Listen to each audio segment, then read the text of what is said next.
dia. Mais uma conversa sobre os diálogos de Platão. A gente vai conversar um pouco sobre o Cármides.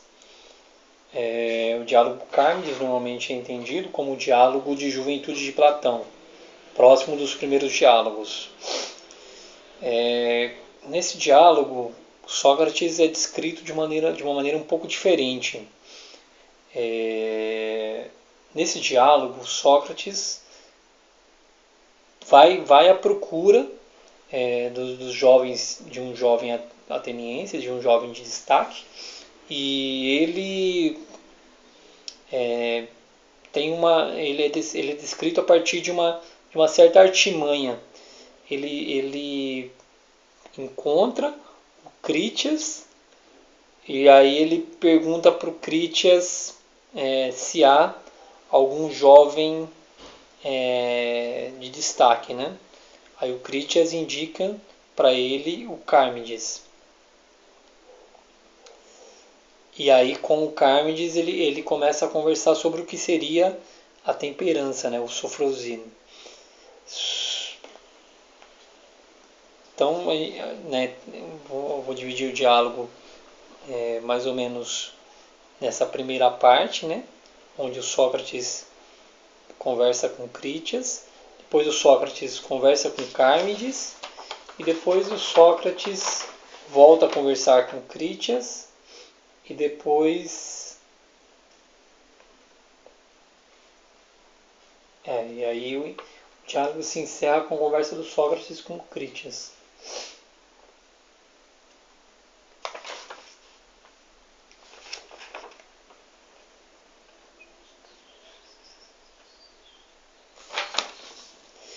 Então Sócrates, no começo do diálogo, né, uma importante datação, né, a partir do professor Hector Benoit, né, é dito que logo no começo, 153A, que Sócrates voltou um dia antes da Potideia, né, que foi uma guerra, né? E aí ele pergunta para Critias se há filosofia entre os jovens, né?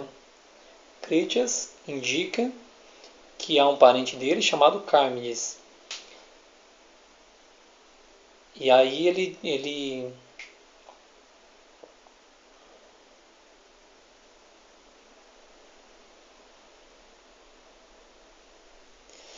pede que para que o Cratias,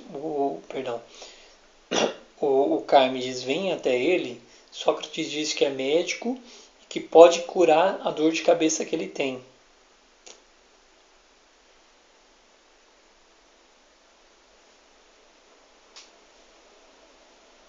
É curioso também, né, que nesse trecho do diálogo, Sócrates aparece como alguém incitado para conversar com o Cármides, né, uma vez que o Cármides é descrito como um belo jovem. Aí o Sócrates diz para si mesmo, né, cuidado, deve ter corça tímida, do leão não se aproxime, para a presa dele ser.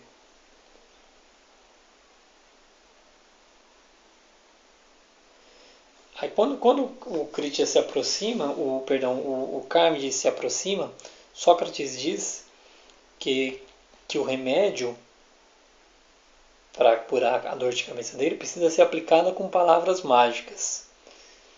Esse mote, né, da cura vir por meio das palavras é um mote, em um certo sentido, recorrente, né? Aparece na Odisseia, na ferida do Ulisses e também no Gorgias.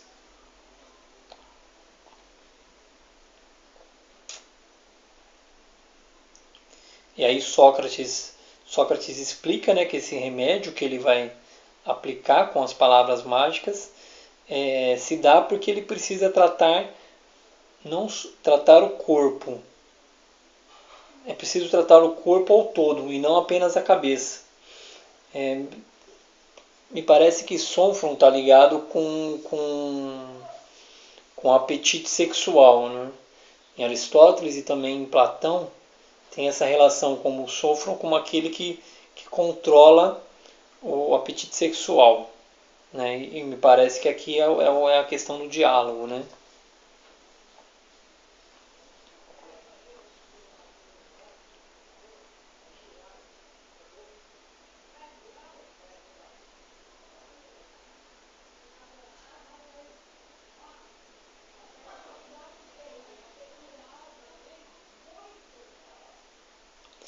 Então Sócrates pergunta para o Carmides se ele tem temperança. Veja que a pergunta aqui é um pouco diferente do que é a temperança, né? Ainda não chegou na pergunta o que é temperança. Sócrates pergunta se o Carmides tem temperança. Carmides, de uma resposta de alguém que é, digamos, atento, né, às colocações, ele diz o seguinte: se eu disser que não, faço de Critias mentiroso, pois me havia nomeado assim, como alguém que tem temperança. Por outro lado, se eu digo que sim, vão me achar presunçoso. Então Carmides diz que ele não sabe. Curioso, né, que esse é o tema do diálogo, né, em relação ao cuidado de si. O que é o que é você próprio, o que é você falar sobre si próprio. Sócrates diz então para Carmides para que ele investigue junto com ele. Vejamos se em ti o que ela seja e o que ela consiste, o que consiste essa temperança. Carmides dá a primeira definição de temperança. Carmides diz que temperança era fazer todas as coisas com decência, em moderação. Andar na rua, fazer tudo, mas pelo mesmo teor. Bom, Sócrates vai questionar, né, essa definição, né, não sei se a gente pode chamar aqui de definição, né, não sei se a gente pode usar esse termo. Então Sócrates vai dizer assim: é belo e é mais. Temperança é belo. E se você concordar que é belo de fazê-lo, é mais belo o rápido ou é mais belo o lento? Supondo, né, claro, que a moderação seja alguma coisa lenta.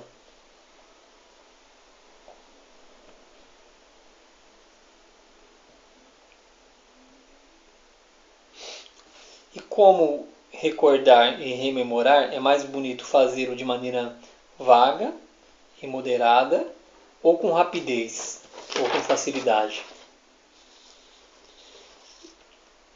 Carmes concorda, né, que recordar é preciso ser de maneira rápida, né? Quanto mais rápido, mais belo, né? Aí Carmides dá uma outra definição de temperança. Temperança fez corar e deixar envergonhado os homens. Assim, temperança vem a ser o mesmo que vergonha.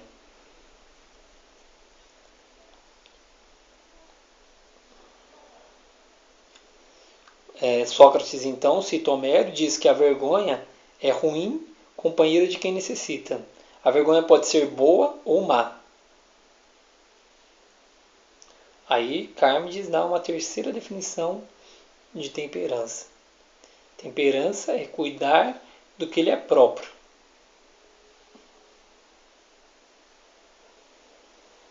Aí Sócrates pergunta: seria bem administrada uma cidade quem tivesse uma lei que obrigasse a cada um tecer as próprias roupas, fazer os próprios sapatos e não colocar as mãos nas coisas dos outros?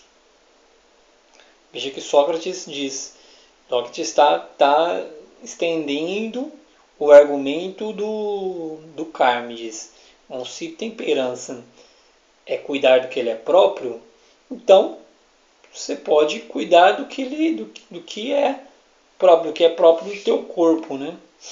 Então, as roupas e os sapatos, e não colocar as mãos nas coisas que é dos outros. Então, uma cidade que levasse esse conceito de temperança, que é cuidar do que ele é próprio, ela teria uma cidade onde cada um ia viver de maneira isolada com os, não ia haver relações entre as pessoas.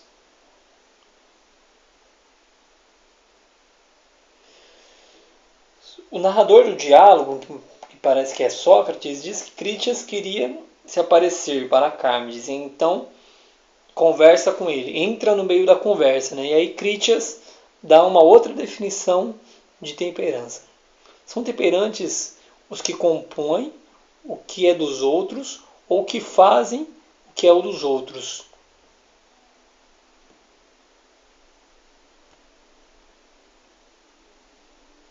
Aí Sócrates questiona essa definição, diz que é bem o que é próprio a alguém ou que lhe é respeito. Aí Critias dá uma nova definição de temperança. Temperança é a prática do bem.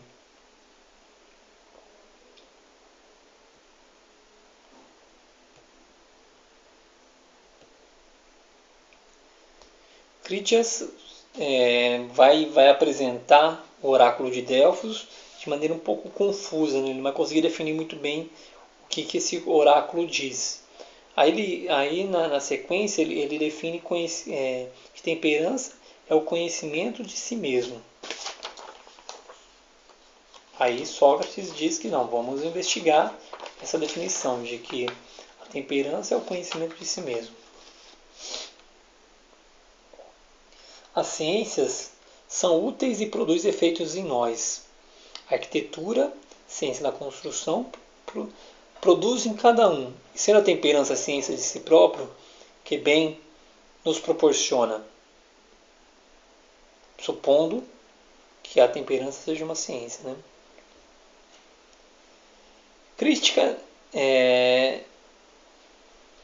Critias critica essa fala de Sócrates.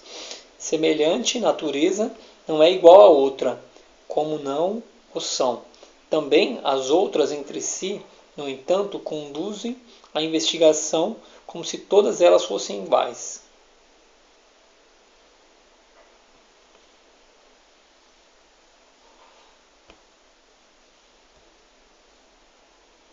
Sócrates diz que é preciso discutir para ver aonde os argumentos vão dar. Essa fala, né, me parece interessante, me parece próxima a alguns momentos do diálogo sofista, Teeteto, mas também na República, onde diz que, em certo momento, Sócrates diz que onde os logos nos levar, ali é preciso ir. A temperança é o único que não somente é o conhecimento de si mesmo, como o conhecimento dos outros conhecimentos. Curioso essa definição de temperança, né? Temperança é o único que não é somente o conhecimento de si, como o conhecimento dos outros. O conhecimento de si consiste simplesmente em saber o que não se sabe. E que não se. O conhecimento que se sabe e o conhecimento que não se sabe. Veja que essa definição de temperança ela é muito próxima do só sei que nada sei socrático.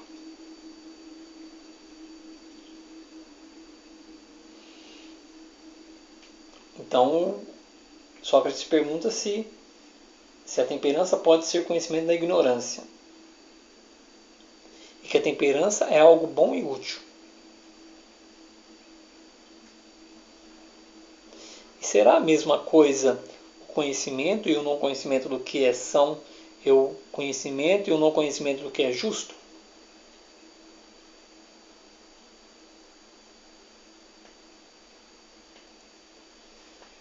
Se aprende por intermédio de algo o que é ação e o que é harmonia.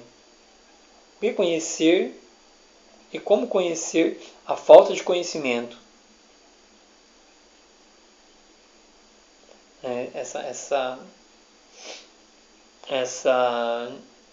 Esse problema, né, é colocado também no diálogo humano. A temperança consiste em saber o que é sabermos e o que não sabemos.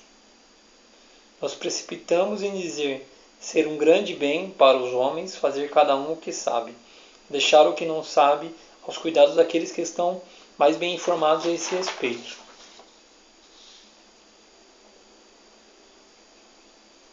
Sócrates diz que é feliz quem vive de acordo com o conhecimento. E esse conhecimento não é temperança, mas o que tem por objetivo ser útil. Não é o conhecimento do conhecimento e da falta de conhecimento, porém o conhecimento do bem e do mal. De fomos que esse conhecimento nos for de utilidade e temperança, terá de ser útil.